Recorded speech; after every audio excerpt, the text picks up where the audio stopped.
Hey guys, welcome back to our channel DDoS. DDoS అంటే తెలుసు కదా, Delhi dose of Shruti. So ఈరోజు వచ్చేసి ఒక స్పెషల్ వీడియో. ఆల్రెడీ నేను యూట్యూబ్లో ఒకసారి చేసిన అనుకుంటా షార్ట్ వీడియోస్ మా లోకి గాని గురించి. వీడు మా family member, one of the main family member. And లోకి కమియా, లోకి సరే బిజీ ఉన్నాడు, చూపిస్తామంటే. సో మా ఇంట్లో అయితే ఒక పెట్ ఉన్నాడు, ఆడి పేరు లోకి అని మేము పెట్టుకున్నాము. వీడు ఒక 6 years క్రితం మేము తీసుకున్నాం.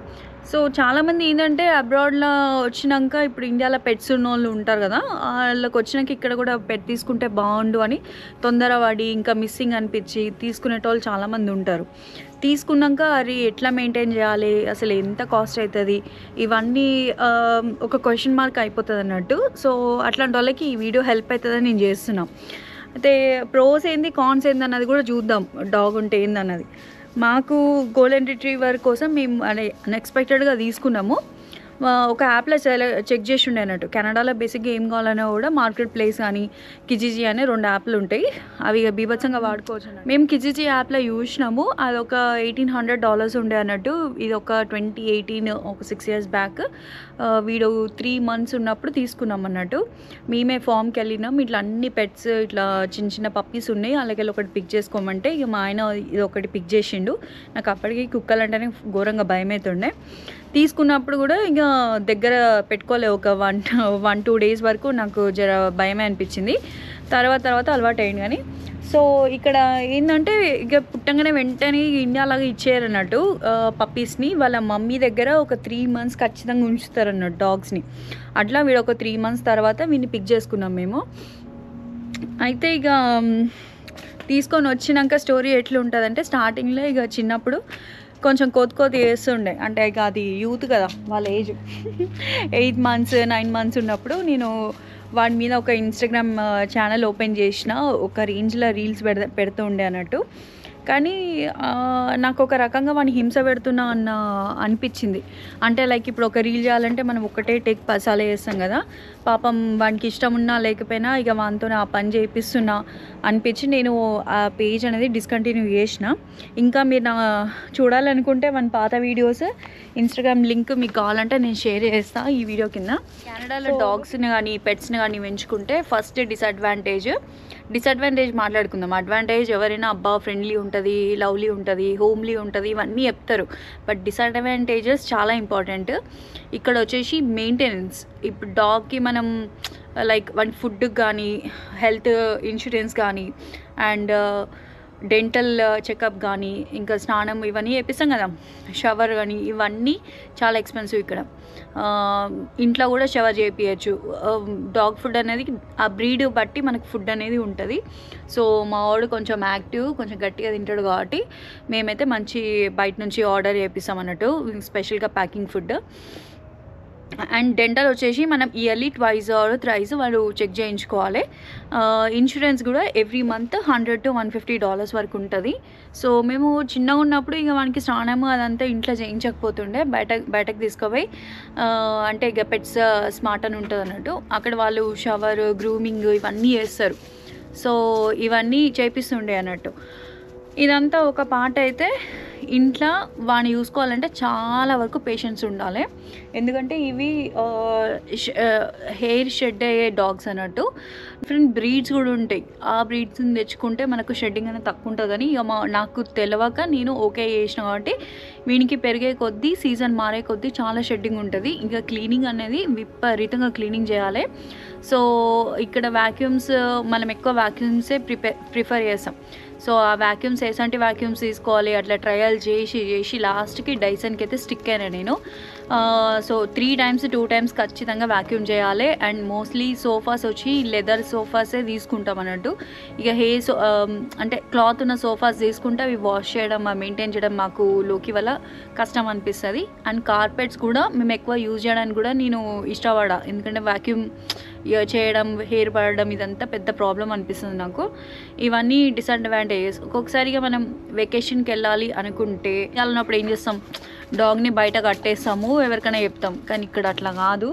వీనికి వాష్రూమ్కి కానీ లైక్ వాష్రూమ్ తీసుకోవాలన్నా ఎవరో ఒకరు రావాలి, లేకపోతే ఇక్కడ డాగ్ సిటర్స్ అని ఉంటారు, వాళ్ళని హైర్ చేసుకొని వాళ్ళకి అప్పచెప్పాలన్నట్టు. ఇప్పుడు ఒక 4 రోజులు ఊరు పోతున్నాము అంటే ఇంట్లో పెట్టుకొని ఇంకా వీళ్ళు రావడం కష్టము అనుకుంటే డాగ్ సిటర్ని మనం రూవర్ అని ఒక యాప్ ఉంటుంది, యాప్లో మనం సెలెక్ట్ చేసుకొని ఇంకా ప్రైస్ దాని అవైలబిలిటీ పట్టుకొని మనం డాగ్ సిటర్ని ఏర్పాటు చేసుకోవాలి.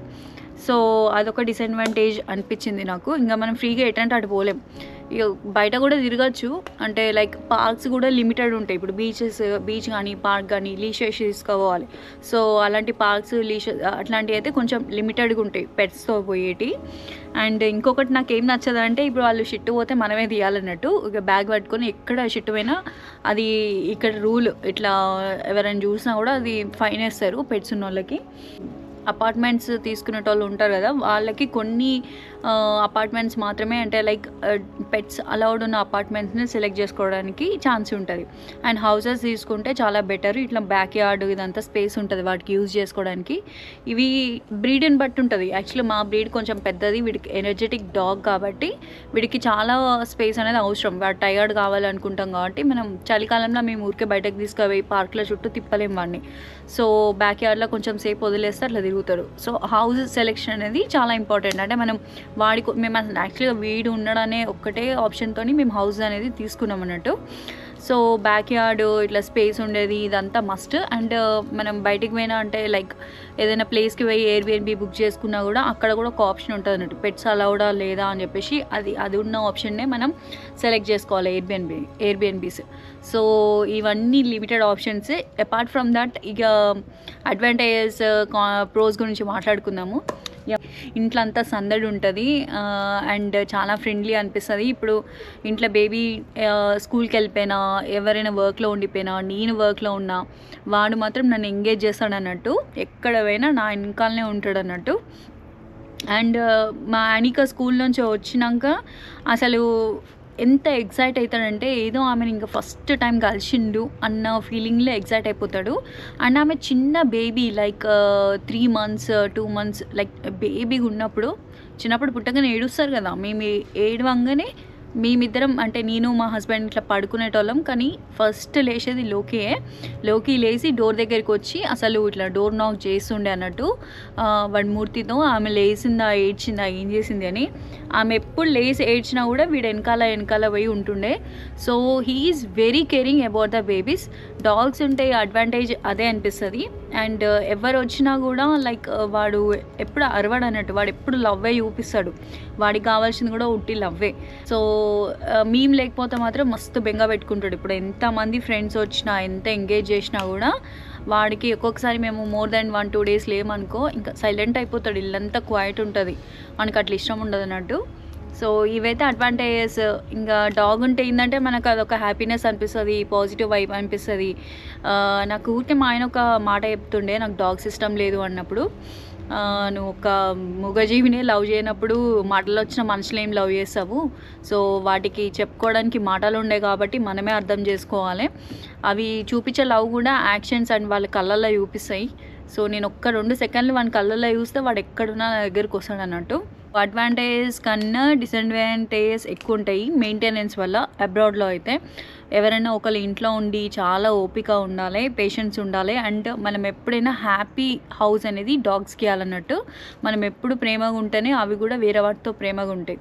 మనం ఎప్పుడైనా ఇంట్లో ఎప్పుడు అట్లాంటి యాంగ్రీ సిచ్యువేషన్స్ అంటే ఎన్విరాన్మెంట్ ఎప్పుడైనా హ్యాపీగా ఉండాలి ఇంట్లో. సో అది హ్యాపీ ప్లేస్ కాదనుకో, అవి కూడా అదే దాంట్లో పెరుగుతాయి. మనం ఎంత కోపంగా ఇంట్లో గొడవలు ఇట్లాంటివి అయితే అవి కూడా అదే మెంటాలిటీతో పెరుగుతాయి అన్నట్టు. సో డాగ్ని మెయింటైన్ చేయడం అంటే అదొక రెస్పాన్సిబిలిటీ తీసుకోవాలి, లైఫ్ మొత్తం అదొక రెస్పాన్సిబిలిటీ.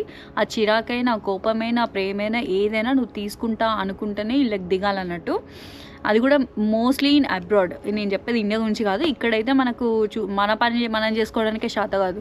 ఇక కుక్కలకి పిల్లలకి ఏం చేస్తామో అనుకునేటోళ్ళు కూడా ఉంటారు. బట్ దానికి మించిన లవ్ ఉండేటోళ్ళు అయితే చాలామంది ఇక్కడ డాగ్ని అయితే పెంచుకుంటారు.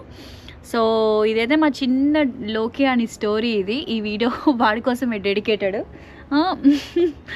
So thank you for watching this video. And మీకు కూడా పెట్టున్నాడా, ఒకవేళ అబ్రాడ్లో ఉండి మీ పెట్ని మీరు మిస్ అయితే నాకు ఒక లైక్ ఇవ్వండి.